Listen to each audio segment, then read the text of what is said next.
let's talk about Mick and Bucks. Oh, yeah. Let's talk about that because one thing that stands out in the book is the talk of the Rat Pack, the likes of yourself, Dane Beams, Nick Maxwell, Dale Thomas. Was the Rat Pack a positive force at the Collingwood Football Club, or can you see where some within the club may have found the Rat Pack as a distraction?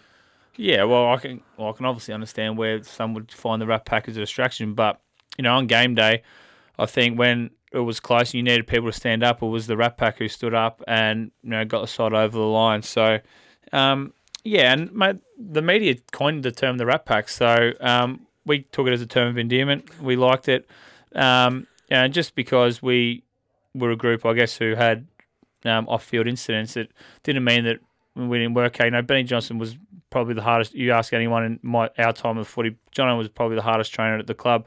Chris Tarrant was probably the hardest trainer in the weight room. So, guys actually trained hard and played hard. And you look at all our achievements that we won. Dids won 2 BNFs or something. I won 3. Countless All-Australians between us all.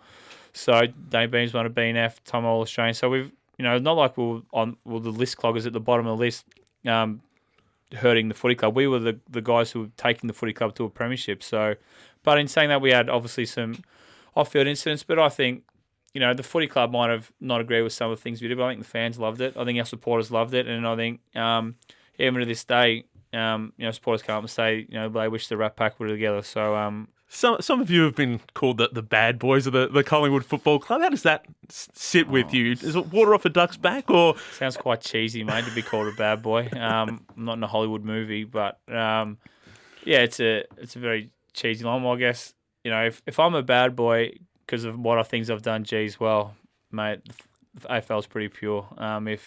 If I'm called a bad boy, which I certainly don't think I'm just a normal 32-year-old who does normal 32-year-old things, and sometimes they led me astray off the field, and I went out and drinking on a Saturday night a couple of times. Well, if I'm the baddest boy in the barn there, well, give me a spell. But is the AFL, in your opinion, as pure as it's made out to be?